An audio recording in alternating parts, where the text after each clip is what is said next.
ya cemas dengan keterangan saya tuh. Oke teman-teman, kita angetin lagi ya, warga Indonesia sejak 10 tahun terakhir ini sangat hafal dengan beberapa kosakata baru di dunia perpolitikan, pencitraan ya, dan politik transaksional juga gitu. Nah, adapun sang pencipta kosakata yang akan saya sampaikan nanti gitu kan, ini masyarakat dunia juga udah pada hafal gitu. Nah, sangat betul hingga hari ini dan kita sama-sama udah tahu kok gitu kan. Yang pertama, ini ada kosakata bukan pasir laut tapi sedimen. Bukan pasir laut tapi sedimen. Terus kalau sedimen itu nempelnya di mana? Nebeng di pasir laut gitu. Terus kalau mau dikerukin gitu, apakah mau gitu? Nah, pemerintah mau misahin dulu gitu sedimen dengan pasir yang ada di laut. Kemudian sedimennya tuh yang nempel itu gimana caranya gitu. Nah, atau kalaupun bisa, apakah pasir laut akan dikembalikan ke Laut Nusantara? Nah, itu dia masalahnya, guys. Yang kedua, ada kosakata baru juga gitu kan. Bukan mudik tapi pulang kampung. Nah, ini juga sejak 10 tahun terakhir nih pemerintahan Mulyono ada istilah pulang kampung. Jadi kalau ketika mudik dibilang terjadi kecelakaan pada mudik gitu kan, dia tiba-tiba manggil media gitu dan ngomong, itu bukan mudik tapi pulang kampung. Yang kecelakaan mudik, yang pulang kampung enggak. Dah lucu negara kita ini. Nah, kemudian yang ketiga, bukan gratifikasi tapi nebeng. Nah, ini yang terbaru, guys. Ini yang terbaru dan paling viral hari ini. Bahkan 2 pekan terakhir gratifikasi ini menjadi perbincangan publik Indonesia yang sangat menghebohkan. Semuanya heboh, KPK juga heboh nyari cara gimana caranya nih biar jangan-jangan kata nebeng tuh munculnya dari KPK. Terus dikasih tahu dulu ke yang mau datang ke KPK kemarin. Nah, jadi inilah negara kita ya. Ada beberapa kosakata baru yang sangat mencengangkan publik. Yang keempat, teman-teman, bukan naik tapi penyesuaian. Ini sering disampaikan oleh Menteri Zulkifli Hasan. Pokoknya kabinetnya Mulyono lah ya. Ini sering bilang kita tidak mau menaikkan harga barang, tidak mau menaikkan harga BBM, tidak mau menaikkan harga beras, tidak mau naikin harga. Jadi setiap ada kenaikan tuh mereka bilang ini bukan naik tapi penyesuaian. Nah, penyesuaian kemana ya? Yang merasakan kan rakyat. Harganya nggak sesuai dengan kantong rakyat gitu. Jangan kemudian disesuaikan dengan penghasilan kalian ya. Jangan disesuaikan dengan hasil apa namanya kong kalian kemudian harus sekian ya. Kita udah pada paham kok gitu, masyarakat kita udah pada terbuka ya. Informasi hari ini sudah bisa membawa masyarakat kita menjadi lebih cerdas. Nah, meskipun kalian tetap bungkam gitu, selalu ada istilah-istilah baru, kosakata bukan naik tapi penyesuaian, itu juga kan bikin bingung masyarakat gitu, padahal faktanya di lapangan memang naik gitu loh. Kemudian yang kelima, ini kosakata juga gitu, bukan iuran tapi tabungan. Ini iuran tapera gitu. Ini juga menjadi mengguncang publik kita di Indonesia setelah diserang oleh teman-teman warganet Indonesia yang cerdas-cerdas gitu kan, yang nggak mau kemudian ditikam oleh tirani kekuasaan gitu. Kemudian pasang badan deh ya. Orang-orang di sekitar Mulyono pasang badan, terus bilang ini bukan iuran tapi tabungan. Kalian nyurinya dari tabungan gitu, motong tabungan, motong penghasilan masyarakat. Kemudian kalian alihkan ke tapera gitu. Nah, giliran kalian bocor kalimat iuran, kalian pengen ganti tabungan, kan lucu ya. Mulyono nih kadang-kadang ya bikin teman-teman kesal gitu. Nah, kemudian yang keenam, bukan cawe-cawe tapi partisipasi. Ini juga lucu ya. Jelas-jelas cawe-cawe malah nyari kosakata baru yang barangkali masyarakat tambah bingung aja, nggak bisa, nggak cepat paham ya. Artinya partisipasi itu kan agak-agak ilmiah bahasanya gitu. Jadi kayak non populer gitu. Jangan-jangan partisipasi lah, cari apa gitu, asimilasi kayak atau apa gitu kan, biar kalian tuh makin puas ya. Kemudian yang ketujuh, sudah tapi belum. Nah, ini kalimat yang sering disampaikan oleh Mulyono ya. Mulyono sering ngomong begitu, sudah tapi belum gitu. Kok dibilang sudah kalau belum, Mulyono gitu. Nah, oke teman-teman, biar nggak kemana-mana, kita lihat bagaimana partisipasi publik terhadap isu-isu yang hari ini sedang terus trending ya. Bahkan mulai sejak Rocky Gerung yang terus memberikan narasi-narasi yang cerdas, mencerdaskan bangsa gitu, bukan membodohi kayak kalimat-kalimat sudah tapi belum, bukan cawe-cawe tapi partisipasi, bukan iuran tapi tabungan, bukan naik tapi penyesuaian, ya, bukan gratifikasi tapi nebeng, bukan mudik tapi pulang kampung, bukan pasir laut tapi sedimen gitu kan. Nah, bullshit dah semuanya. Oke teman-teman, kita simak beberapa narasi berikut ini dan kalian mesti ngasih reaksi yang paling baik lah buat kita semuanya. Terima kasih, jangan lupa untuk terus bareng kita di Sewo TV untuk Indonesia yang lebih maju dan berkeadilan. Kenapa takut mengatakan bahwa Bung Karno mengumpulkan, mengkompilasi pikiran-pikiran dunia lalu dituangkan dalam 5 sila itu? Tadi saya katakan itu tidak asli Indonesia. Demokrasi tidak asli Indonesia. Yang dimaksudkan Bung Karno itu adalah pergaulan dunia yang dihidupkan oleh kompetisi, oleh persaingan pikiran. Negara kita basisnya feodal, kan bukan asli Indonesia kan? Sampai sekarang masih feodal tuh. Jadi ide demokrasi itu, sebut aja ide sila keempat itu adalah hasil adaptasi Soekarno untuk dijadikan pegangan, bukan ideologi itu. Demokrasi itu bukan ideologi. Jadi kalau sila keempat ada demokrasi lalu dianggap Pancasila itu ideologi, itu langsung bertentangan. Demokrasi itu membuka peluang untuk semua ideologi bersaing. Itu dasarnya Pak Manurung tadi.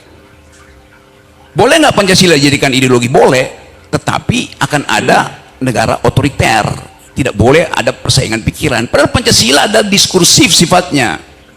Tadi saya terangkan bahwa Bung Karno menyebut falsafah, dia menyebut ideologi, tetapi bukan official ideologi dari negara. Kan nggak pernah ada keputusan MPR bahwa Pancasila itu ideologi negara tuh. Karena berbahaya. Negara yang berideologi itu cuma 2, fasisme dan komunisme. Mau nggak ada semacam tuntunan berideologi sehingga baju mesti sama, konsumsi mesti sama, tuh parfum mesti sama? Kan itu bertentangan dengan kemajemukan kita bangsa ini, Pak Manurung tuh. Nah kalau misalnya mau dinyatakan sebagai ideologi, ada problem teoritis juga. Ideologi itu mesti koheren, nggak boleh retak. Sila pertama itu ketuhanan yang Maha Esa. Sila keempat itu demokrasi, kemajemukan. Boleh nggak orang tidak memakai hak untuk beragama? Konstitusi itu mengatakan agama adalah hak, bukan kewajiban. Agama menjadi kewajiban ketika sila pertama itu didalilkan di dalam versi syariat Islam. Kewajiban menjalankan syariat Islam bagi pemeluk-pemeluknya itu sudah dihilangkan karena dianggap itu nanti akan ada problem ke depan itu. Jadi memang Pancasila itu bukan ideologi, bukan saya tidak menginginkan, tapi 2 hal saya mau terangkan. Tidak diresmikan di dalam undang-undang. Itu adalah wacana. Kata ideologi di situ dalam pengertian itu pandangan hidup. Karena itu sering Bung Karno bilang Weltanschauung dalam bahasa Jerman, atau bilang Vision de Monde dalam bahasa Prancis tuh. Jadi tidak ada yang stabil di dalam pemaknaan Pancasila. Itu posisinya begitu. Yang kedua, memang tidak digali dari bumi Indonesia, apalagi dalam bahasa Sanskerta. Anda baca di Bung Karno itu mengkoleksi bacaan Jerman, Prancis, Inggris, tapi dia nggak bisa berbaca Sanskerta. Kan dasarnya begitu tuh. Jadi kenikmatan kita untuk membayangkan ada semacam tuntunan, oke, tetapi tuntunan itu tidak boleh diresmikan sebagai ideologi negara. Itu maksud saya tuh. Karena lebih berbahaya akibatnya. Demokrasi di negara manapun tidak ada demokrasi yang ada ideologi, karena itu bertentangan di dalam prinsip. Apalagi kalau disebutkan mesti ada satu official ideologi, dan orang akan tuntut ideologi itu mesti agama. Ya udah, habis negara ini. Jadi juga tadi teman yang bicara pertama bahwa nanti dulu nggak usah Pak, ya. Nanti diskusinya di panel di yang ke ya. Kasih kesempatan untuk ngomong dulu ya. Silakan Bang. Oke, saya lanjut ya. Saya bedakan tadi, karena itu saya sebutkan, sangat mungkin kita akan bertengkar di sini karena forum ini bukan forum ilmiah ansih gitu. Ada aktivis di sini nih. Oke. Ya supaya sedikit catatan kaki, saya mengajar teori ideologi di Departemen Filsafat UI selama 15 tahun tuh. Oke. Saya ulang ya masalahnya. Anda bayangkan bahwa dalil kita adalah persatuan Indonesia. Boleh nggak dia dibungkus secara ideologi? Tidak bisa. Karena persatuan itu datang dari ontologi kemajemukan. Dari awal negeri ini majemuk, oleh karena itu diperlukan persatuan. Jangan dibalik, demi persatuan tidak boleh ada kemajemukan. Itu bahayanya berpikir secara ideologis. Dapat nggak poin itu? Tentu Anda marah karena kok nggak ada panduan ideologi, apalagi bikin dewan ideologi. Hitler bikin itu. Hitler meresmikan dewan ideologi namanya fasisme dan diatur Anda hanya boleh kawin dengan ras yang sama. Itu aturan ideologi ketat sekali itu. Jadi sekali lagi kita boleh anggap bahwa Bung Karno berhasil membaca kecenderungan dunia dan dia ambil saripatinya itu. Bahkan dia rumuskan, ya kalau nggak 3-1 gotong royong. Bagaimana ada ideologi gotong royong? Jadi kita mesti lihat kecerdasan Bung Karno atau kecerdikan Bung Karno untuk menaturalisasi ideologi-ideologi dunia. Nah itu gampangnya. Istilah naturalisasi lagi keren hari-hari ini.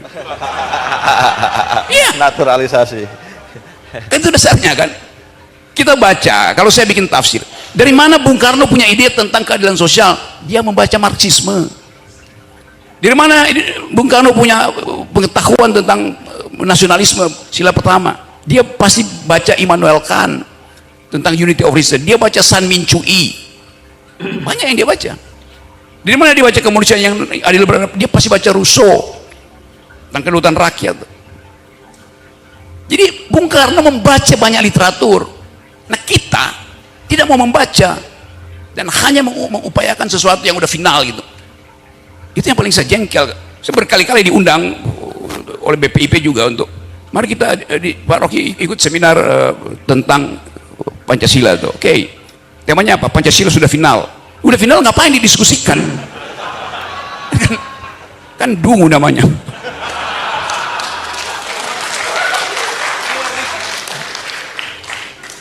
Jadi saya menginginkan ada panduan bernegara. Ada semacam moral code yang kebetulan paling bagus adalah Pancasila. Udah saya terima itu. Tetapi mempersoalkan Pancasila ideologi, oke, itu akan ada debat panjang tuh. Saya sudah pernah menulis panjang lebar tuh di majalah Prisma apa soal begituan. Jadi silakan baca, Bapak. Jadi referensi kita terhadap ideologi itu bahkan mesti masuk sampai pada pemeriksaan psikoanalisis.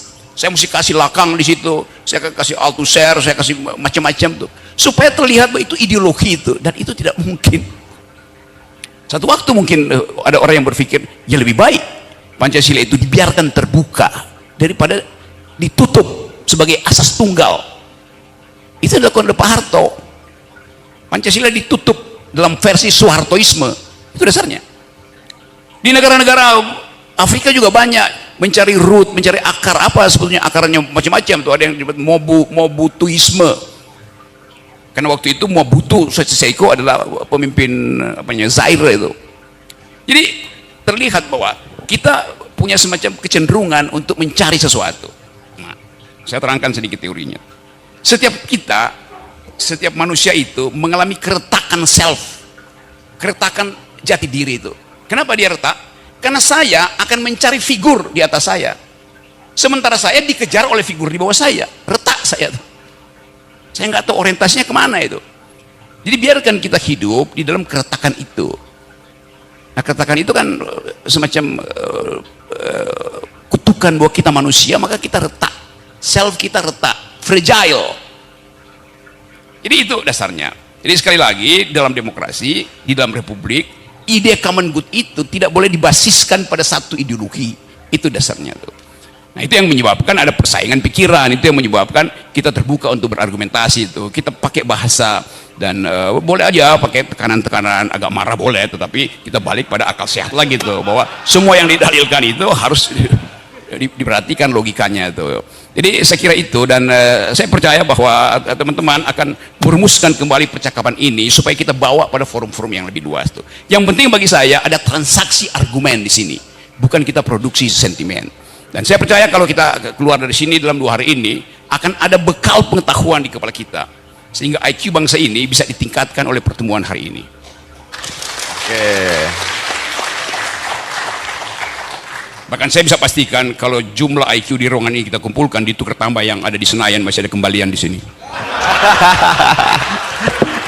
Terima kasih Pak Rocky. Ya. Ya. Seperti dulu, kita perlu sabar untuk wujudkan persatuan. Semoga kita bisa bersatu lagi ini dan melakukan perlawanan. Tapi yang dilawan bukan penjajah Belanda, tapi penjajah warga negara sendiri terhadap rakyat Indonesia. Jadi pesan saya, kalau tidak ada persatuan, mimpi saya tidak akan tercapai. Dan mudah-mudahan forum ini bisa menyatukan bangsa kita sehingga kita bisa melawan penjajah yang sekarang ini saya rasa dijajah ini kita ini. Jadi dengan warga negara sendiri. Kemudian saya tidak membela Sembilan Naga, tetapi saya kalau tidak bicara itu keenakan. Coba sekali-sekali kita itu jangan bicara menyalahkan Sembilan Naga, tetapi menyalahkan yang memberikan karpet merah kepada Sembilan Naga ini. Itu yang harus kita teliti sekarang.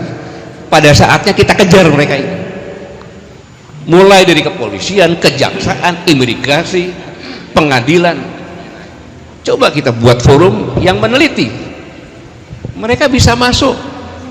Siapa yang menginisiasi untuk bebas pajak, bebas visa? Badan Risiko Lokal lagi. Iya kan? Kita memberikan negara lain bebas visa, kita ke sana nggak bebas visa. Itu kan bangsa budak namanya. Kebijakan-kebijakan ini yang memberikan kebebasan imigrasi, kebebasan dan sebagainya, ini yang harus kita catat mereka ini semuanya. Ya kalau saya jadi mereka, ya saya bisa bayar, saya bisa beli, ya. Mereka masuk dengan legal kok, dengan legal, tenaga kerja masuk dengan legal, memberikan kebijakan smelter. Bayangin, mana ada smelter yang baru? Nggak ada. Pada saat pertama kali buat nggak ada smelter yang baru. Dan tidak salah, boleh smelter masuk, yang bangun adalah rakyat kita sendiri.